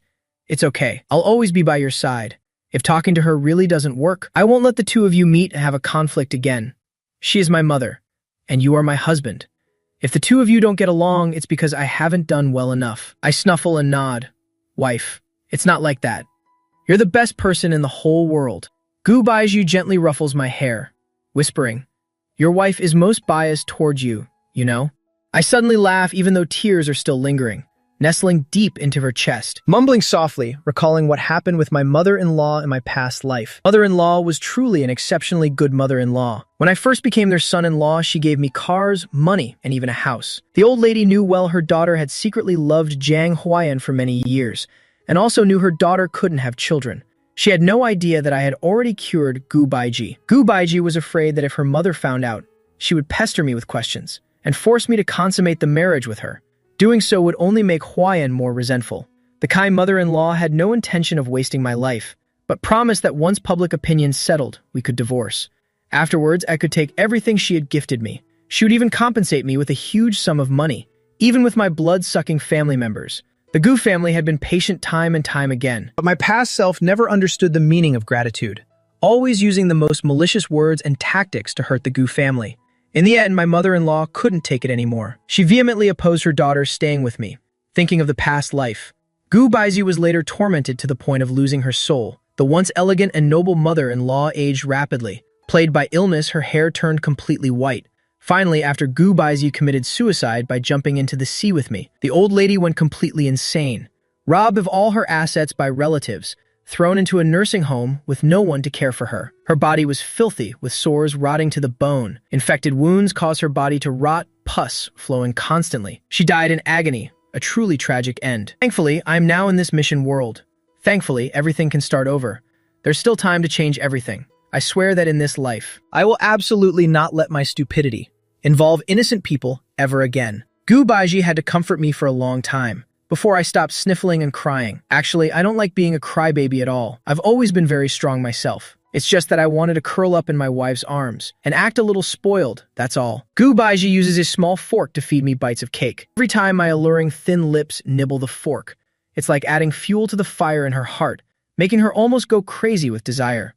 After finishing the cake, in Gu Baiji's eyes, I now suddenly turn into a delicious little piece of cake. Someone narrows her eyes and approaches me as if wanting to devour me whole. Even a fool would understand what she wants. But out of concern for the little sprout in her belly, I reach out to stop her. Not today. Why not? She looks unhappy. Grabbing my hand, she lifts her shirt and presses my hand onto her lower abdomen. Is it that you don't like it? I nearly choke on my own saliva. That's not it, silly. There's no time left today. I have to make a trip to the hospital in a bit. Hearing hospital, Gu Baizi immediately becomes anxious. Are you going to donate your kidney to that animal again? I know she's misunderstanding everything. I quickly wave my hand to explain. Please rest assured. I'll absolutely never do such a stupid thing again. I'm going there just to put on a good show. Gu Baizi still tensely grips my wrist. I'm going with you. I give a devious smile. Fine. Let's go together. They are my prey. You just watch the fun from the sidelines, don't intervene. To deal with those types, you must strike before they can react. If you pull weeds without removing the roots, they'll sprout again when the spring breeze blows. But if you pull them up by the roots, then no matter how hard the spring breeze blows across the land, they'll never be able to come back to life. I prepared a big gift for my dear parents, my good brother, and for that ex-girlfriend too. I hope they'll kneel properly to receive it. I've arrived at the hospital. First, I take Gu Baizu for a checkup. The doctor tells me the baby is definitely very healthy. No need to worry at all, but for now, it's not yet possible to tell if it's multiple or a single pregnancy. We have to wait a bit longer for an accurate result. Only then can I feel somewhat relieved. I tuck the lab results away and walk out of the clinic. Mu Xiao is right in the next clinic, having her broken arm re-examined. The two of us cross paths like old enemies meeting on a narrow road. Mu Xiao didn't even recognize me at first. The old me didn't care for appearances or grooming. My family never lacked money to begin with. Just because of one comment from Mu Xiao, saying I don't like boys who wear revealing clothes. I had turned myself into someone who dressed buttoned up all day long. But the current me, after taking care of my fair skin and my exquisite looks, stands out from the surrounding crowd, creating a completely different boundary. Long, slender legs and an ethereal, extraordinary aura. That ring with its dazzlingly brilliant gemstone is drawing everyone's eyes. In a flash, Mu Xiao is stunned with amazement. She feels inferior, wondering how she could ever have the luck to know me.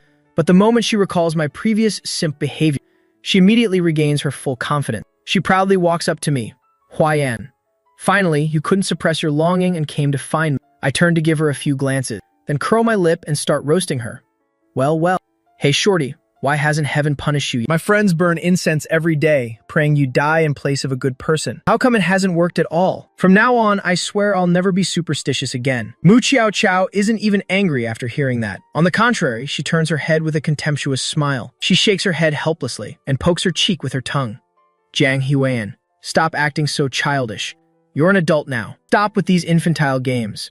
This playing hard to get a few times is enough. When that rich fool named Ju isn't around, can you stop acting, please? I hurl my bunch of car keys at her, the fake diamonds encrusted on them. Gash Mu Xiao's forehead until it bleeds. You lunatic. You're the fool, the moron. You damn wretch. Damn it, I dare you to insult my wife one more time. Do your teeth grow in your sphincter? Because your words are full of crap. You're only good at opening your mouth, but nothing human ever comes out. The fact that I didn't beat you to death last time was me showing far too much mercy. Does a mere dog really think it's a lion now? Was the pesticide sprayed in the pumpkin patch today actually alcohol? Just how much have you been drinking? Think you could ever compare yourself to my wife? Mu Xiao touched her forehead and felt the blood flowing. The corner of her mouth twitched instantly. Suppressing her rage, she hissed. Jiang Huan. I've said enough, don't you understand? Aren't you just doing all this just to get my attention? I already gave you my promise. As long as you help me get what I want, I guarantee I'll help you get that divorce. I promise I won't despise you and will stay by your side. Just how much longer are you going to keep throwing this tantrum? Can't you just be sensible for once? Oh, look at that. You're just doing this to get my attention. I took a step closer, flashing her a gentle smile. Mu Chao Chao thought I had agreed. Her expression softened immediately. She had just stepped forward to when her head was struck once again.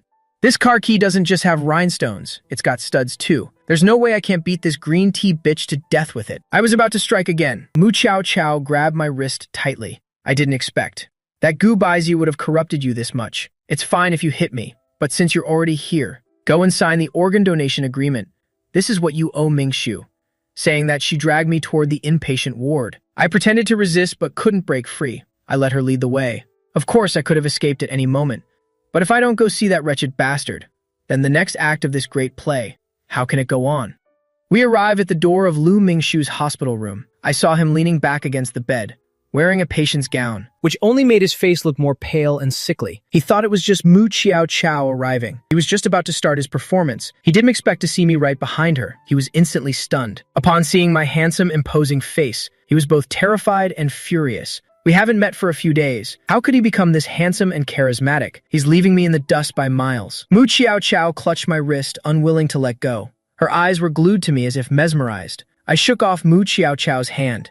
I used my right hand to tuck a strand of hair behind my ear, accidentally revealing the ring that my dear wife gave to me. A ruby as big as a pigeon's egg. The ring, the reflected light caused Lu Mingshu's pupils to tremble in shock.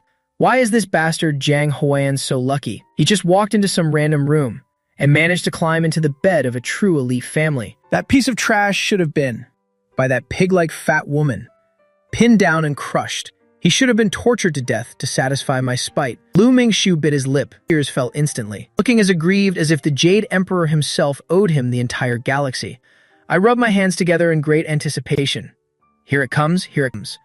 This green tea boy is about to start his act again. He's about to speak. Seeing him cry, Mu Chao Chao immediately ran over and hugged him. Mingshu, is something hurting? Should I go get Dr. Sun? Lu Mingshu shook his head. With a pained look, he reached out to caress Mu Chao Chao's foot. What happened to your wound? Does it hurt? Sobbing. Go and get it treated. Really, Nuna Chao Chao, you are the most important.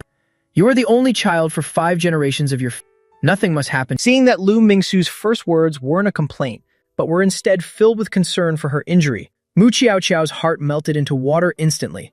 The comparison only fueled her rage. Thinking about my violent behavior toward her, she couldn't help but glare at me with sharp, icy eyes, expressing her utter reproach. Lu Mingshu probably guessed it already, that this wound was definitely caused by me. He was feeling incredibly smug inside, but on the outside he said, "Was it Huayan who hit you?" Mu Chiao Chao, please don't blame Huayan. He probably saw how close we are, and did that out of jealousy. I know I shouldn't be so close to you, but I'm sick, I'm dying. I'm so scared. I just want to have someone by my side. After saying that, he turned toward me again. Tears fell like a broken string of beads. Anyone watching would find him pitiful. Huayan, I don't blame you. You live a life of luxury with the Gu family, decked in gold and silver, eating well and dressing well. Poor people like us shouldn't have troubled you. It's just that I was too selfish. I just wanted to have 2 good friends by my side during my final days. That's why I kept bothering you. I know kidney donation is no small matter. It's only natural if you don't want to. These words were filled with sarcasm and coercion, continuously employing hypocritical moral pressure, speaking until Mu Chiao Chao's eyes turned red. Her 2 fists were clenched tight, glaring at me in fury as if I had just violated a divine law. I clicked my tongue twice. Lu Mingshu, you haven't even eaten soybeans yet, so why are you already farting? The fact that you drugged me, threw me to that fat woman, and even called reporters to take photos, trying to destroy my reputation. You didn't breathe a single word about that, did you? I already have the evidence in my hands. I haven't sued you yet just to give you some time. Hurry up and burn some Joss paper for yourself, so you won't have to worry about food once you're down there. Do you still expect me to donate a kidney to you? How could you be thick-skinned enough to say such words? Maybe I should donate some brain to you instead. Your head is so big, don't leave it empty. Lu Mingshu was immediately scolded into speechless silence. Feeling guilty, he clenched his fists tightly. In fact, this wasn't the first or second time Lu Mingshu had done such things. Lu Mingshu was the son of the Jiang family's nanny. He had grown up with me since childhood. As a child, Lu Mingshu was very sweet-talked. He charmed everyone in the Jiang family into loving him. He even attended the same schools as me, from elite kindergarten all the way to elite high school. Later, he only scored over 200 points on the college entrance exam. There was truly no other way, so they had to send him abroad just to gild his resume. I always regarded him as a blood brother. I shared every good thing with him. Designer bags, jewelry, clothes, whenever he asked. I gave them to him without blinking an eye. Who would have thought that Lu Ming-shu would dare to steal my own fiancé? He even secretly posted articles, slandering me as a man who would hit on any woman he saw. A complete womanizer. He even claimed I used money to insult his character, treating him like a dog to be ordered around, claiming that in my heart I never respected him. This caused me to be despised by everyone throughout high school, subjected to all kinds of bullying and humiliation, while Lu Ming-shu became the male god in everyone's eyes at school, enjoying all the glory. Previously, I was controlled by the plot, stupid enough not to distinguish between a human and a dog. Now that I've awakened, I certainly won't let him deceive me anymore. In my previous life on this very day, I donated my kidney. But I didn't know that Lu Ming-shu didn't have kidney disease at all. My kidney was sold by him, in exchange for a brand new designer watch. And I, because of my own stupidity, ended up causing my own death. After awakening, I finally understood. Lu Ming-shu wasn't just jealous of me, wanting to surpass me, overpower me. He actually wanted my life. Lu Ming-shu quickly burst into wretched tears. I didn't mean to hurt you, really. I only wanted to bring you and Nuna Kiao Kiao together. You were always suspicious of us. I just wanted to help you. Sobbing, I didn't expect it would push you into the hands of that monster. He struggled to crawl off the bed, deliberately going barefoot. Stumbling toward the door, he grabbed my hand tightly. Huayan, don't worry as long as you're willing to help me. I will definitely find a way to help you get a divorce. Does she treat you very badly? Those rich people don't care about anyone. You don't need to force yourself to pretend you're living a good life. I know you're suffering a lot. I will help set you free. I burst out laughing from sheer anger. I couldn't help but roll my eyes. Using the hand wearing that massive ruby, I smoothed back my hair, dazzling that bastard once again. Help me escape my misery? Help me divorce Gu Baiji, just so you can have a chance to marry her, right? Having his true intentions exposed, the green tea boy was instantly stunned, quickly trying to justify himself. I don't. What nonsense are you talking about? You think I don't know? 2 months ago, you begged my wife to invite the two of us to dinner. As a result, you wore a shirt with a plunging neckline to meet your friend's wife. Moreover, in the restaurant, while I was in the restroom, you deliberately leaned in close to my wife. You were thick-skinned enough to almost press your face against hers. If my wife hadn't dodged quickly, then by now, her face would have been crushed by you. Exactly. I've also obtained the restaurant video. Want to see it? That "do you want to see it" of mine was meant for the person standing right there.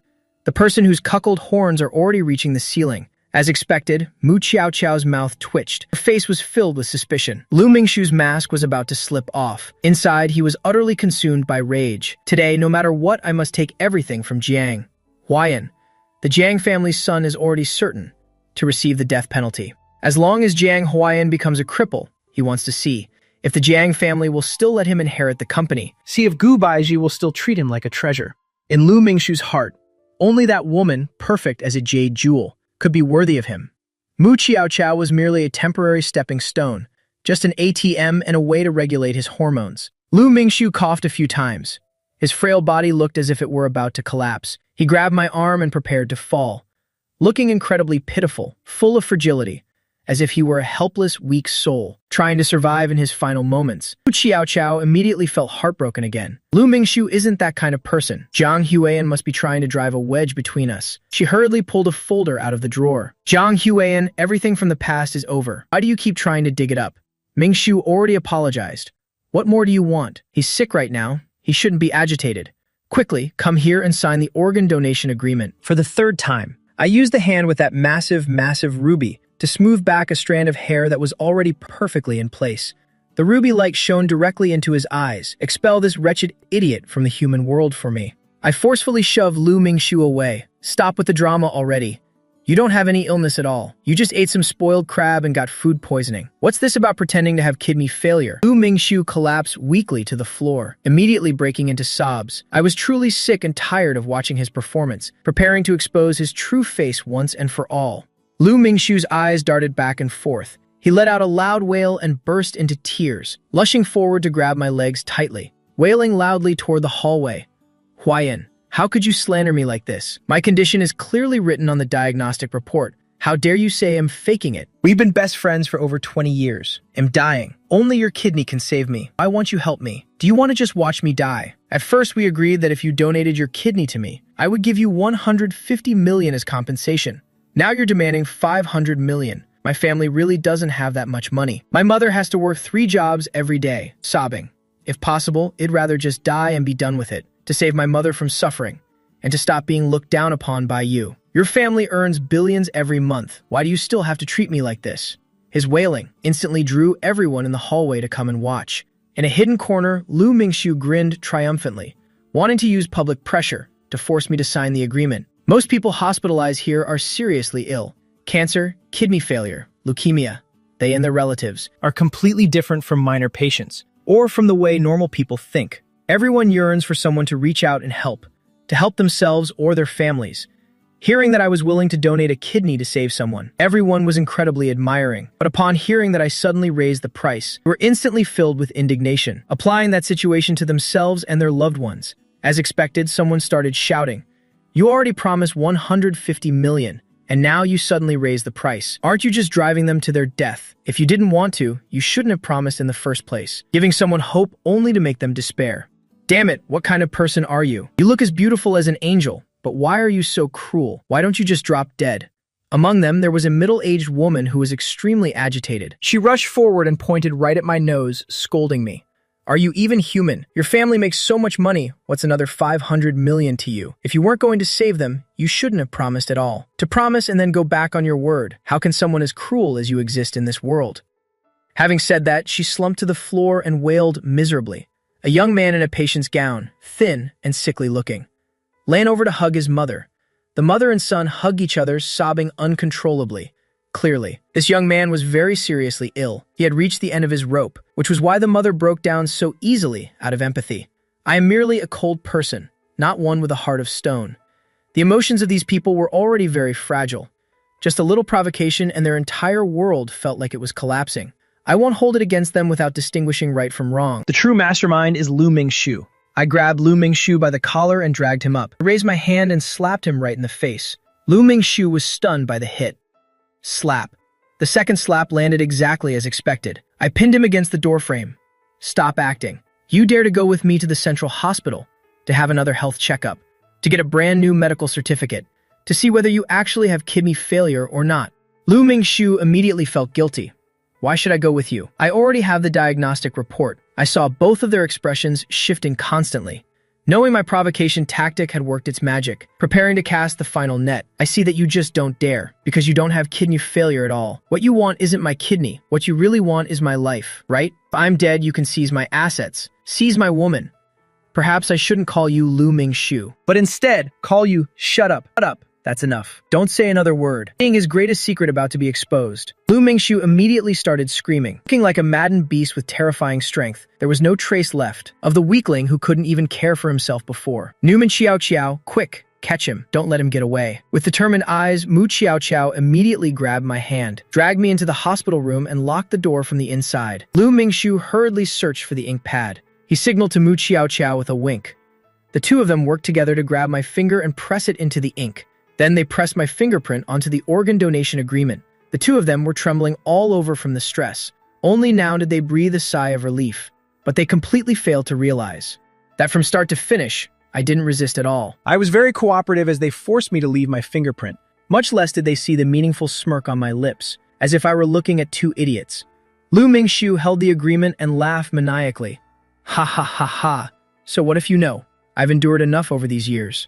The things that were rightfully mine, I can finally take them back." Excitement also sparkled in Mu Qiao Qiao's eyes, looking at me with smugness and mockery. Humiliations I had caused her. In the future, she will make me pay for them tenfold, 100-fold. And that woman Gu Baiji as well. Why was she born already at the finish line? Why is she so beautiful and brilliant? Mu Qiao Qiao hated her to the very bone. She wanted her to fall into the mud with me.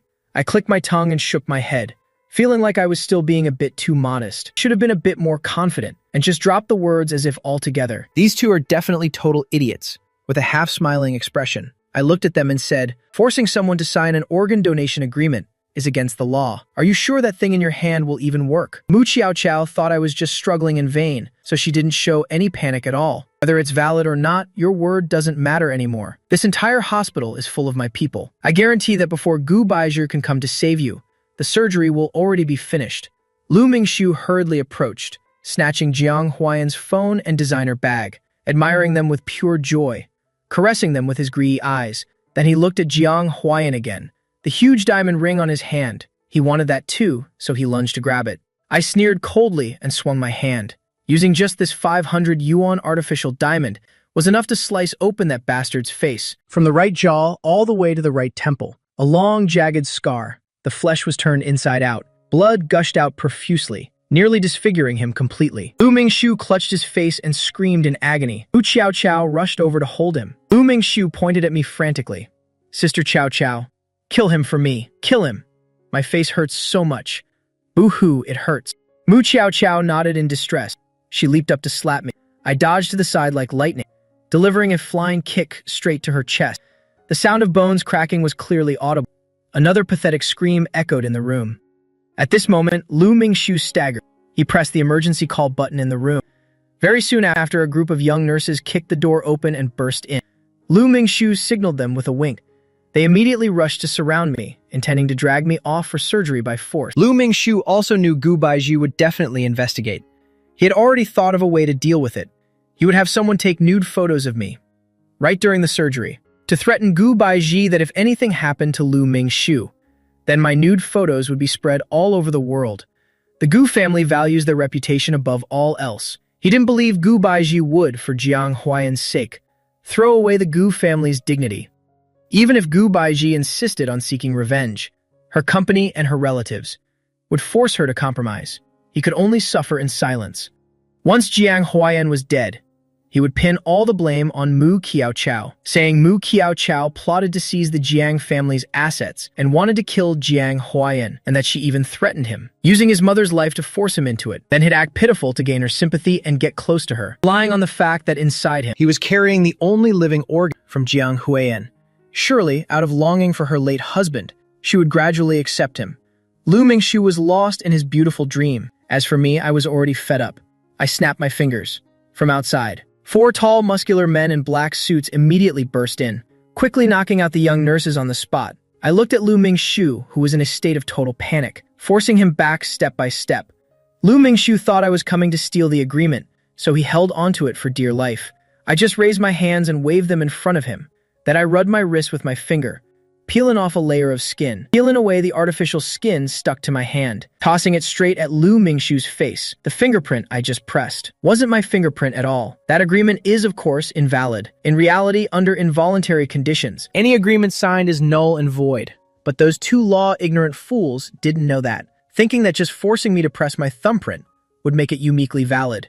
Besides, even if I had pressed it myself, I could have just taken it back by force and ripped it to shreds. I just wanted to torture these 2 psychologically. To kill someone, you must destroy their heart first. Sure enough, Lu Mingxiu screamed, heedless of everything. He didn't care if the wound on his face was being torn open or not. He lunged forward and grabbed my hand, trying to force me to press my thumbprint again. But he got slapped so hard by the man in black that he went flying, spinning once in mid-air before crashing to the floor, landing right on Mu Qiao Qiao, who was groaning in pain. My mouth hung open in shock. It turns out martial arts movies didn't lie to me. People really can be slapped into a mid-air spin and fall to the ground like a pile of mush. I have to give these brothers a round of applause. They are all bodyguards Gu Baizhi arranged for me. They were waiting outside for my command just now. Another bodyguard brought over a black plastic bag. "Young master, here's what you asked for." I smiled and turned to thank him. I took the bag and put on gloves, pulling out a bright red pig kidney from the bag, and threw it straight at Lu Mingxiu's face. "Don't you want a kidney? A human kidney is no fun. Have this pig kidney to satisfy your craving." Splat. Splat. The kidneys kept hitting both of their faces. No matter how much they tried to dodge, they couldn't escape my pig kidney attack. I grabbed that animal's hair, stuffed a raw kidney into his mouth, and forced him to eat. Lu Mingxiu gagged and retched miserably. I used a pig kidney as a tool, grabbed Mu Qiao Qiao's hair and slapped her dog face repeatedly with it. Tisk tisk. The sound is just like when an actor hits a guy's butt. It sounds so pleasant to my ears. The crowd watching outside the hospital room felt a surge of satisfaction watching them. Who would have thought there'd be a reversal like this? This bastard faking an illness when he's perfectly fine. Daring to come here and hog medical resources for other patients. What an absolute crime. And those nurses, what kind of nurses are they? They're clearly just a gang of thugs. This is a private hospital, not their personal clinic. Yet they dared to collude and force someone to donate a kidney. If it weren't for this young man's skill, he would have been dragged off by these people to have his kidney removed. And they have the nerve to name it Fulakang Hospital. It should be called the Northern Myanmar Kidney Harvesting Group. I took off my gloves and smoothed my hair. I told the bodyguard, please clean up these kidneys. Take them back to feed the hounds in the backyard. Let's not waste food. The bodyguard obeyed, kicking the two pests out of the way. Then he cleaned up the pile of pig kidneys. I took my bag back. Took out my phone to check the time. Over 10 minutes had passed. The next main character should be appearing now. Sure enough, before my phone screen could even turn off, my father burst in aggressively. He pointed right at my face and yelled, "You animal, so you finally decided to contact me. Seeing your brother in trouble and not helping, then daring to insult your own parents. You don't have a despicable child like you. Why don't you just go and die?" Zhang Dongliang hadn't been able to contact me at all these past days. He used dozens of different numbers to call me, but I blocked every single one of them. He couldn't even get past the gates of the Gu residence. He went to Gu Beiser's company. He was always told she was on a business trip abroad, since I finally contacted him myself. No wonder he rushed over here as fast as he could, to force me into saving his eldest son. Jiang Huiyan watched the fat on his father's face tremble violently. I let out a cold smile. The hatred that had been building up in my heart for so long finally could no longer be suppressed. That's right, you two as a couple. How could you raise two such wicked children? The eldest is a murderer in prison awaiting execution. The second beats his father and scolds his mother, tearing the household register to pieces, both disloyal and unfilial. Humph. Isn't it said a child is spoiled by the mother? The fault lies with the one who raised them. I finished speaking and chuckled, showing my pearly white teeth, making the old man so angry he waved his arms, about to lunge at me. But he was stopped dead in his tracks by the bodyguards. In truth, Zhang Dongliang was just a fat, middle-aged man. His body had long been worn down by alcohol and lust. Just one bodyguard was enough to make him behave. Yet all four of them rushed forward to pin him down together. Actually, they wanted to use this chance to smear pig kidney filth and blood all over him. That foul, stinking smell made Zhang Dongliang so disgusted his eyes rolled back. "You unfilial son. Hell Gu buys you to release your brother right now. Do you hear me?" I found it laughable listening to him. The court already sentenced that brother to death. His appeals were rejected time and time again. Yet this old man is still dreaming of the impossible. Just then, Lu Mingshu crawled to Zhang Dongliang's side weeping. "Uncle Zhang, woo-hoo. Uncle Zhang, please save me. Zhang Huiyan has gone crazy, has been blinded by that rich woman. He wants to take my life, uncle." Seeing Lu Mingshu in such a pathetic state, Zhang Dongliang's expression changed instantly, filled with horror. He hurried to help him up. "Lu Mingshu, what happened to you? Did Zhang Huiyan do this to your face?" Lu Mingshu acted like he'd found a lifeline, nodding his head repeatedly. "It was him. He's the one who ruined my face. Boo-hoo. Uncle, save me. Don't worry, I'll definitely get justice for you. I'll make him kneel and apologize to you." I brushed my hair and said leisurely, "You're being too polite. Why still call each other uncle and nephew? With such a deep father-son bond between you, wouldn't it be better to just acknowledge each other? Why keep up this charade?" As soon as I finished those words, the surrounding air became terrifyingly silent. The nosy crowd outside the door immediately erupted. Wow, is it really this dramatic? Even while hooked up to IV drips, nothing can stop the public's passion for gossip. It's as if soaking up someone else's drama makes their own tumors shrink a bit. What nonsense are you talking about? Zhang Dongliang felt guilty and still wanted to hide it. Zhang Dongliang, could it be that Lu Mingshu isn't your son with the maid Qin Yi? Years ago, you and Qin Yi were childhood sweethearts. You were supposed to take the university entrance exam together, and you both passed. Who would have thought you'd trick her into giving up her chance to work and support your education? Then, for your own future, you heartlessly dumped her. To marry my mother, a wealthy merchant's daughter. Qin Yi followed you to the city, but you tricked her with sweet words again. Then you even arranged to bring her into our home, publicly known as the maid. But in reality, she was your mistress. Lu Mingshu and I were born only a week apart. In other words, before my mother and Qin Yi got pregnant. You were like a rabbit running between two fields every night, carrying out operations between two women.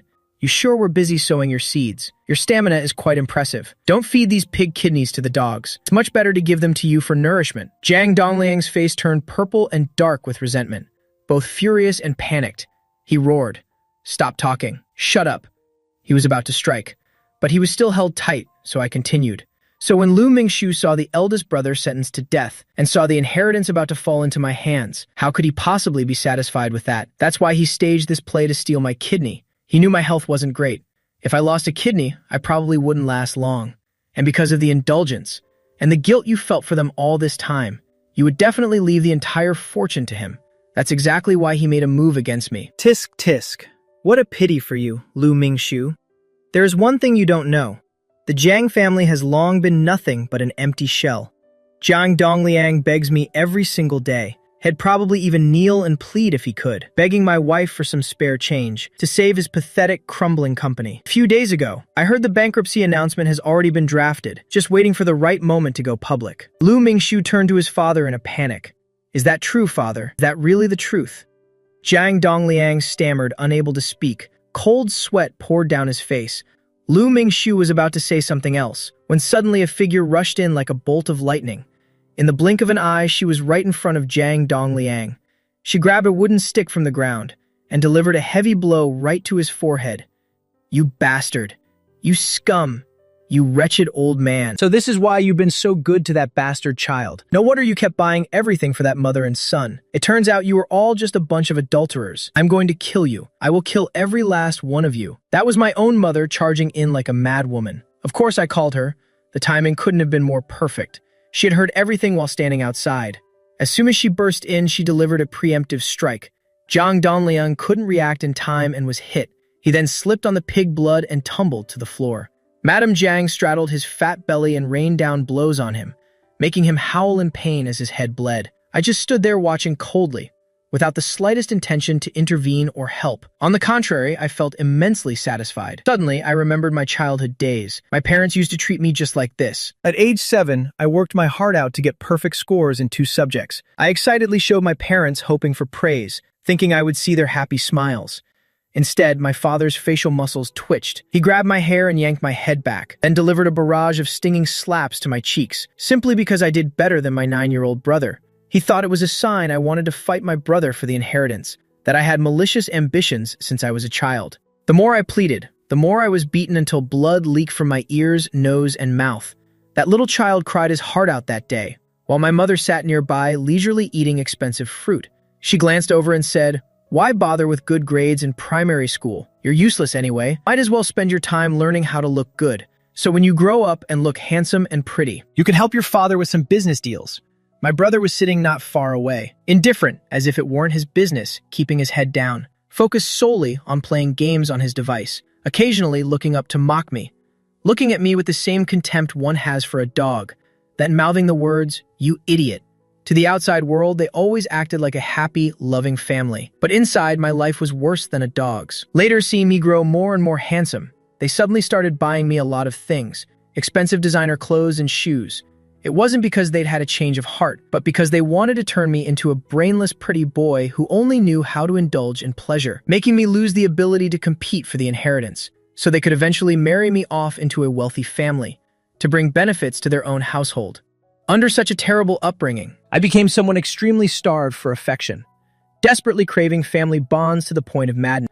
I poured my heart out to Lu Mingxiu, giving him everything I possibly could, simply because once when father tried to kick me, Lu Mingxiu stood in front of me and took the blow instead. I also gave my whole sincere heart to Mu Qiaoqiao, just because once when mother insulted my dignity, Mu Qiaoqiao stood up for me that one single time. Back then, I was nothing but a tattered rag doll, sunk in fear and despair day after day. I had lost my very soul, leaving only a hollow shell, kneeling to pick up scraps of affection. But now, I have completely awakened. I am no longer the Jiang Huiyan bound by fear. I will start loving myself properly, and love those dear to me who are by my side. The flow of memories paused. At this moment, Gu Baiji also rushed to the scene. Sadly, she missed the best part of the drama. I gave her a slight, sulky punch.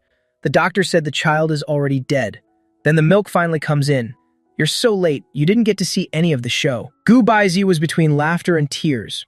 What child has died? Jiang Huiyan immediately fell silent, realizing that she still knew nothing about the 2 little lives inside her womb. Now I remember to be careful. There were things I could say before, but now I mustn't utter a single word about it. I need to change the subject quickly. Do you believe now that I truly want to treat you well? I'll never let my stupidity take over again and end up making a grave mistake. Gu Baiji gently stroked my head. I believe in you for a long time, ever since the first time you brought soup to me. Gu Baiji had removed all surveillance on me and didn't have a shred of doubt left about me. just as the two were having a heart-to-heart talk. Then, a group of police officers burst into the room, and they quickly subdued everyone present at the scene. Jiang Dongliang had been beaten until he fell into a deep coma. His eyes rolled back as he lay there, convulsing violently on the floor. The nurses immediately rushed him away for emergency treatment. As for Mu Qiao, Madame Jiang, and Lu Mingshu, they were all swiftly slapped with handcuffs by the officers. They screamed like madmen, demanding to know why they were being arrested. The lead officer flashed a bright, eye-crinkling smile, and with immense patience he explained every detail. Someone has reported Jiang Dongliang for involvement in bribery, along with over 10 other major charges including murder and unfair competition. The Mu family company is also accused of hiring him, illegal smuggling, and the possession of prohibited substances. Miss Mu Qiao is also heavily implicated in these. Lu Mingshu and Mu Qiao also conspired to forge medical records, to force others into organ donation against their will. And finally, Madame Jiang, Li Hongmei for charges of gambling, theft, and many other offenses. All of you please follow us to the station immediately. The officer rubbed his hands together in pure excitement. This is truly a massive jackpot of a case. If we wrap this case up successfully, the year-end bonus will surely skyrocket. At this rate, the dream of buying a house and getting married is right within reach. They all began to wail and cry out in utter despair, begging Gu Baiji and Jiang Huayan to save them from this nightmare. Gu Baiji tilted her head slightly and asked me, "Honey, do you want me to step in?" I didn't give her an answer right away. Instead, I walked straight up to the police officer and softly uttered a single sentence. "Please, wait a moment." When they saw me speak, a flicker of fragile hope instantly ignited in their eyes. They actually thought that in the end, I wouldn't have the heart to abandon them.